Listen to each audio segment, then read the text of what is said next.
pada manusia. Reproduksi itu sendiri untuk gampangnya adalah bertambah. Makhluk hidup selalu cenderung untuk mempertambah jumlahnya, untuk memperbanyak gen-gennya. Karena itu mereka harus bereproduksi kan.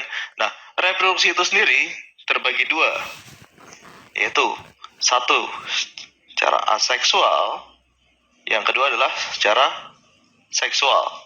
Nah, aseksual ini gampangnya seperti ini. Ketika 1 menjadi 2, 2 menjadi 4, 4 jadi 8, 8 jadi 16, dan seterusnya, itu caranya adalah ini, membelah diri. Salah satu contoh dari aseksual. Sedangkan seksual harus ada jantan dan bukan atau ya, betina. Jadi ketika aseksual, hewan tersebut tidak membutuhkan individu lain untuk berkembang biak. Sedangkan pada seksual harus ada hewan lain yang berbeda jenis kelaminnya, yaitu jantan dan betina. Biasanya dilambangkan oleh lambang ini nih.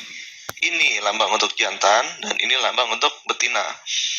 Plus karena dia yang memproduksi anak untuk berikutnya. Nah, pada sistem reproduksi manusia, kita akan belajar tentang ini.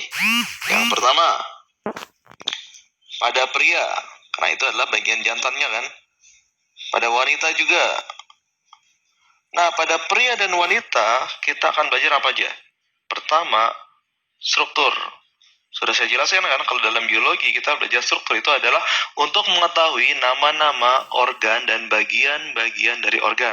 Setelah tahu struktur, nama-namanya, kita harus tahu fungsi dari struktur tersebut. Oke, untuk tambahan struktur fungsi, ada satu lagi yang kita akan bicarakan, yaitu hormon. Pada pria dan pada wanita. Nah, berikutnya yang kita bahas adalah tentang embrio. Embrio, karena pembahasannya sangat singkat, saya bahas ini aja langsung ya. Jadi ketika sel pria dan sel wanita itu bertemu, dia akan menjadi apa namanya? Zigot. Zigot ini akan berkembang. Satu sel menjadi 2 sel melalui proses mitosis. Lalu dari 2 sel menjadi 4 sel, lalu menjadi bola-bola sel yang sangat banyak.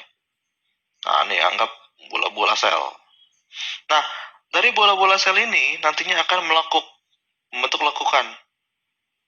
Nah, lekukan ini akan membentuk bagian masing-masing, namanya terdiferensiasi. Kita sudah belajar di jaringan tumbuhan bahwa diferensiasi adalah spesialis sel.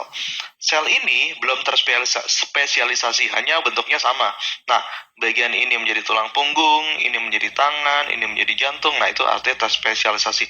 Akhirnya, dia akan membentuk janin yang kita kenal selama ini.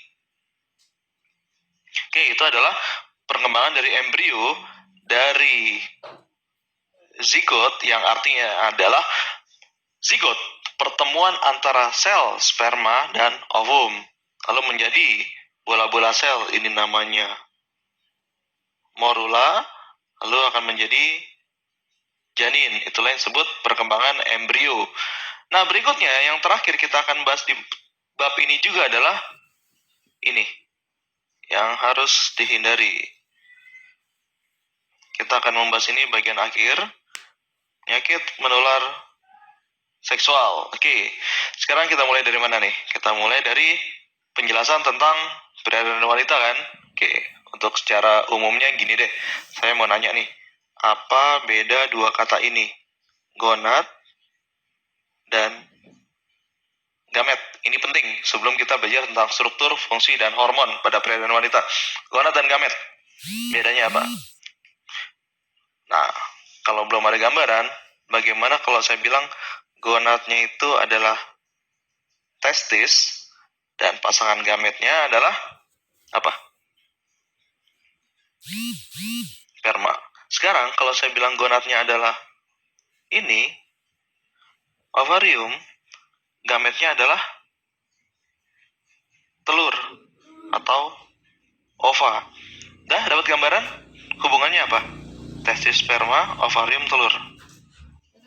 Jadi, kalau saya bikin kesimpulan dari analogi ini, gonad adalah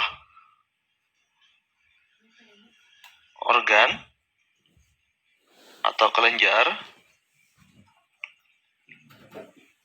yang kan udah lihat kan bahwa testis itu menghasilkan sperma kan. Jadi organ atau kelenjar yang menghasilkan gamet. Jadi gonad itu organnya atau kelenjarnya, sedangkan gamet itu sel yang dihasilkan oleh si gonad. Nah, uniknya di sini, pada pembelahan aseksual satu menjadi dua, jadi misalnya ini ada sel bakteri nih, membelah satu jadi dua sel, intinya sama. Masing-masing materi genetiknya itu sama, tapi pada pembelahan gonad dan menghasilkan gamet itu materinya tidak sama. Kenapa? Nanti saya jelaskan dari pria dan wanita. Nah, untuk pertama, selesai tentang sistem reproduksi manusia. Berikutnya, kita akan membahas tentang struktur ini, fungsi pada pria. Oke, kita cukupkan sampai di sini.